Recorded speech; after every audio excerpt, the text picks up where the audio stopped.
말씀의 제목 예수님의 제자. 우리는 다 예수님의 제자인 줄 믿습니다. 우리가 무슨 예수님의 제자입니까? 그럼 예수님의 스승입니까? 우리가 예수님의 선생입니까? 그렇지 않죠. 우리는 다 예수님의 제자죠. 예수님보다 앞설 수 없고 예수님보다 앞에 나아갈 수 없습니다. 그래서 예수님을 따르는 자들이다. 제자라는 것은 따르는 자들이다. 누구를 따르냐? 우리가 누구를 따르냐, 이게 굉장히 중요한데, 우리가 예수님을 따르는 자들이 되었다는 겁니다. 오진주 누구를 따른다? 예수님을 따르는 자들이 되었다. 우리 예수님을 따르는 자의 삶을 똑바로 살아야 될 줄 믿습니다. 본문의 말씀에 요한복음 13장 31절에 보시면, 그가 나간 후에 했습니다. 그는 누굽니까? 가룟 유다입니다. 예수님을 팔러 갔다. 예수님을 돈을 받고 팔려 나갔다.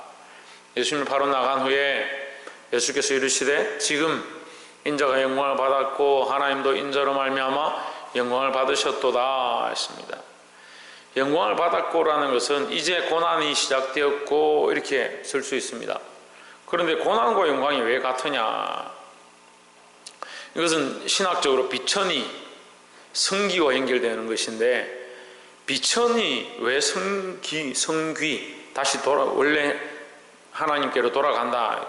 자, 하나님께서 보내신 목적이, 예수님이 이 땅에 오게 하신 목적이, 예수님이 이 땅에 오신 목적이 자기를 비우고 종의 형체를 가지고 죽기까지 복종하고 십자가의 죽으심이 그 목적이니까, 십자가의 죽으심을 이루는 그것이 완성되어지고 나면 다시 뭡니까? 하나님 우편에 갈 수 있는 겁니다.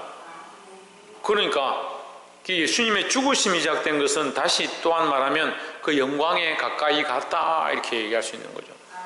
그래서 지금 인자가 영광을 받았고 할 때, 인자는 지금 어떻게 되느냐? 팔리고, 가룟 유다 나가서 예수님을 은삼십에 팔리고 십자가에 죽게 되었다. 그 고난과 죽음의 그 모양이 결국 다시 하나님의 영광의 결국으로 이어질 그것이 시작되었다, 이 말이죠. 그래서 당장 보기에는 우리의 삶도 마찬가지입니다. 당장 보기에는 뭡니까? 어려움이 있고 고난이 있고 끝나는 것처럼 보이고, 당장 보기에는 이렇게 해가지고 어떻게 살겠냐, 이렇게 해가 어떻게 예수님 믿겠냐. 교인들이 하도 교회를 안 오니까 하나님 그런 기도가 되는 거예요. 하나님 얼마나 더 줄여야 됩니까? 이런 생각을 했습니다. 하나님 그렇게 기도하니까 뭐라고 하시냐? 숫자가 중요한 것이 아니다.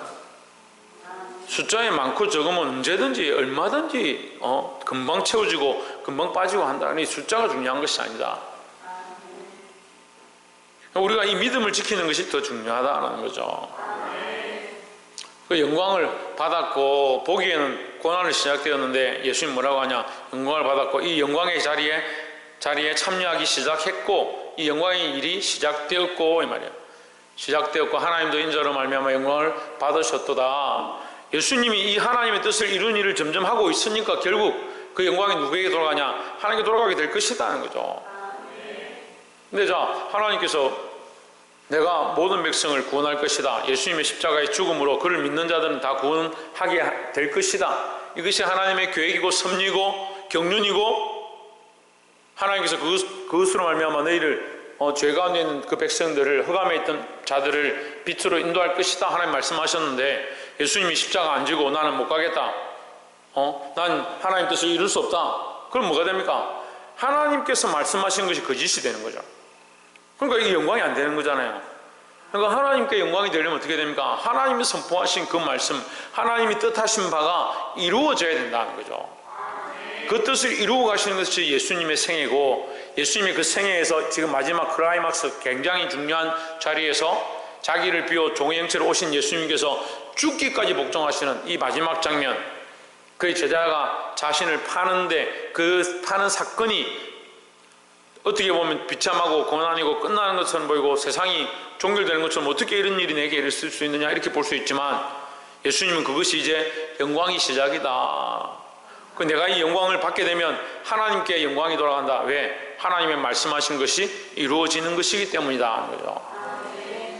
32절에 만일 하나님이 저로 인하여 영광을 얻으셨으면, 그로 말미암아 영광을 받으셨으면 하나님도 자기로 말미암아 그에게 영광을 주시리니 했습니다. 여기 그는 위에 가룟 유다가 아니고 이 그는 누구냐? 예수님입니다.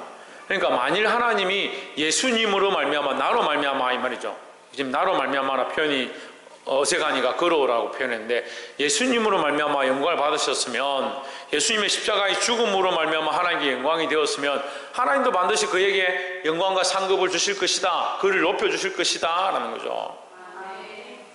하나님도 자기로 말미암아 그에게 예수님에게 영광을 주시리니 곧 주시리라. 지금 다 됐단 말이에요. 지금 다 됐다. 이 말을 마치자마자 지금 겟세마네 동산에서 기도하고 그 새벽에 군병들이 와서 예수님을 잡아가서 십자가에 못 박죠. 그러니까 지금 다 됐다. 곧 주시리라 했습니다. 33절에 소자들아, 이 작은 자들아, 이 연약한 자들아 이 말이야. 그 연약한 자들아, 내가 없으면 이 뿔뿔이 흩어질 것 같은 자들아, 작은 자들아, 내가 아직 잠시 너희와 함께 있겠노라. 너희가 나를 찾을 것이나 일찍이 내가 유대인들에게 너희는 내가 가는 곳에 올 수 없다고 말한 것과 같이 지금 너희에게도 이르노라. 너희가 나를 찾을 수 없을 것이다 이 말이죠.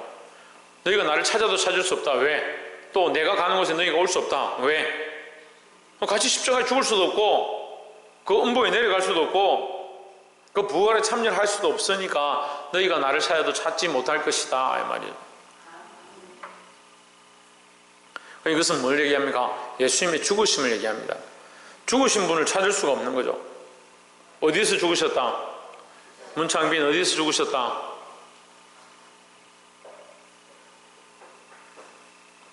신중현 어디서 죽으셨다? 네, 십자가에서 죽으셨다.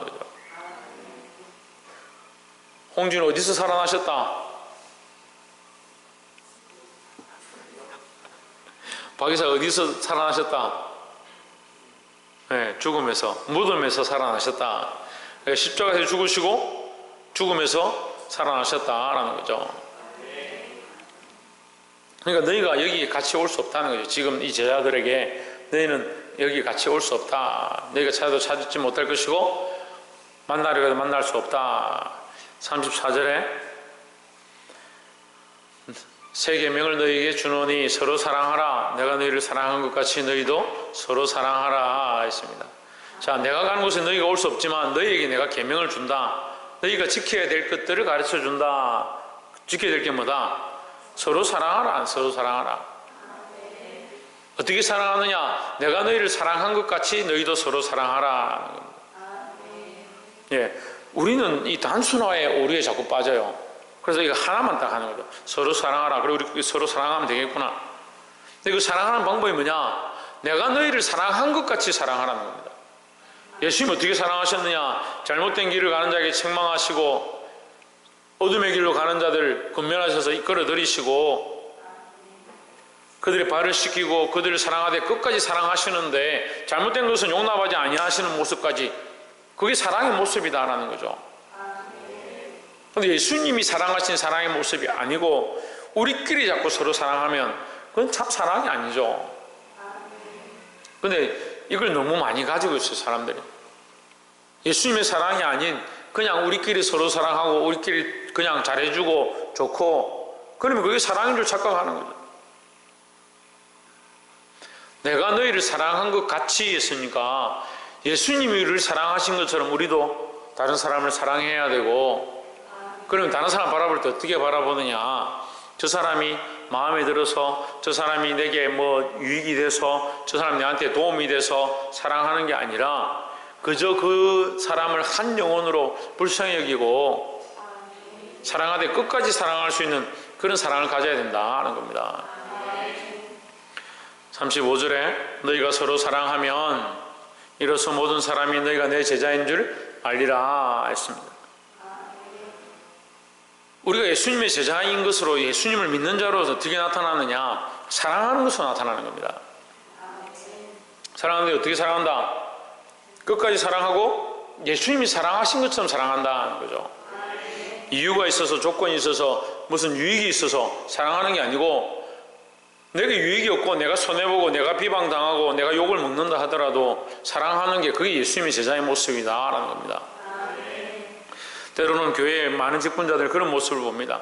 아, 목사님, 저는 더 이상 못하겠습니다. 저는 더 이상 사랑할 수 없습니다. 저 사람 더 이상 용납할 수 없습니다. 왜 그렇습니까? 저 사람 나를 너무 비참하게 만듭니다. 내가 이만큼 해줬는데 내한테 어떻게 이렇게 할 수 있습니까? 그런 얘기를 하는 겁니다. 그 예수님의 사랑의 모양이 아닙니다. 끝까지 사랑해야 합니다. 내가 때론 손가락질 당하고 욕먹고 내가 사랑했지만 그 사람 나를 미워한다, 그런다 할지라도 사랑해야 된다는 거예요. 그게 왜 그렇습니까? 그게 예수님의 사랑이기 때문입니다. 그 예수님의 사랑을 따라서 제가 아까 얘기했죠. 따라가는 자, 우리를 가르친 자를 따라가는 게 뭐다? 제자의 삶이다 했으니까. 그리고 예수님의 사랑을 실천하면 뭐가 됩니까? 예수님의 제자가 되는 겁니다. 옆에서 한번 봅시다. 예수님의 사랑을 실천하는 예수님의 제자가 됩시다. 할렐루야. 36절에 시몬 베드로가 이르되 주여 어디로 가시나이까? 예수께서 대답하시되 나의 가는 곳에 내가 지금은 따라올 수 없으니 후에는 따라오리라 하십니다. 시몬 베드로가 예수님을 따라가겠다 하는데 지금 따라올 수 없다. 왜냐하면 네가 알지 못한다. 네가 아직 나의 가는 길을 알지 못하고 무엇을 하는지를 알지 못한다. 그러니까 따라올 수 없다는 거죠. 그럼 따라간다고 따라가는 게 아니다 이 말입니다. 따라가지 않는 게 아니지만 따라가고 있지만 뭐가 더 중요하냐? 누구를 따라가고 있고 예수님의 마음이 무엇이고 어떠한 방법으로 가고 있는지를 알아야 한다는 거죠. 우리가 이 예수님의 마음을 똑바로 알 때 예수님을 따라갈 수 있는 겁니다. 이 하나님 마음, 하나님의 사랑을 알고 예수님을 따라가기를 주의 이름으로 축원합니다. 37절에 베드로가 이르되 주여 내가 지금은 어찌하여 따를 수 없나이까? 지금은 잘 모르니까 그러죠. 따라가도 따라가는 게 아니다는 거예요. 주를 위하여 내 목숨을 버리겠나이다 하십니다. 목숨을 버려도 소용이 없다는 거예요. 뭐가 없으면? 목숨을 버려도 소용이 없습니다. 뭐가 없으면? 사랑이 없으면. 누구의 사랑입니까? 예수님의 사랑이 없으면. 그러니까 다른 사람들을 위해서 내가 목숨을 내어놓겠습니다, 다른 사람들을 사랑합니다 하는데 무슨 사랑을 가지고 있느냐? 자기 사랑을 가지고 있는 거예요. 예수님의 사랑을 가지고 끝까지 섬겨야 하고 예수님의 사랑을 가지고 목숨을 버리고자 하는 마음까지 가져야 된다는 거죠. 그렇지 않다면 이 하는 것들이 다 소용이 없다는 거예요. 예수님의 사랑을 회복하시기를 주의 이름으로 축원합니다. 38절에 예수께서 대답하시되 내가 나를 위하여 내 목숨을 버리겠느냐? 내가 진실로 내게 이르노니 닭 울기 전에 내가 3번 나를 부인하리라 했습니다. 네가 말로는 나를 위하여 목숨을 버리겠다 하지만 그 말이 얼마나 헛된지 아느냐? 네가 오늘 밤에 3번 나를 부인할 것이다 했습니다. 그만큼 우리가 연약하다는 거예요. 목숨을 버리면 뭐합니까? 부인을 더 많이 하고 있는데, 그러니까 제대로 알지 못한다는 거죠. 하지만 베드로가 성령 충만함을 입고 예수님을 위하여 십자가에 거꾸로 못 박혀 죽는 그런 희생을 하게 됩니다.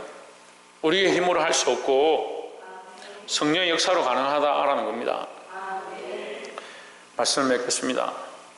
사랑하는 성도 여러분, 성령의 인도함을 받고 내 뜻으로 하는 것이 아니고 하나님 뜻을 따라 행하고 끝까지 사랑할 수 있어야 된다는 겁니다. 무슨 사랑을 하느냐? 예수님의 사랑을 하는 겁니다. 왜냐하면 예수님께서 그 사랑을 우리에게 보여주셨기 때문에 우리가 예수님이 사랑하신 것처럼 사랑해야 된다는 겁니다. 때로는 배반하고 돌아서고 세상으로 가는 수많은 사람들을 봅니다. 그런다 할지라도 우리는 끝까지 사랑하되 예수님의 제자다운 삶을 사시기를 주의 이름으로 축원합니다. 기도하겠습니다.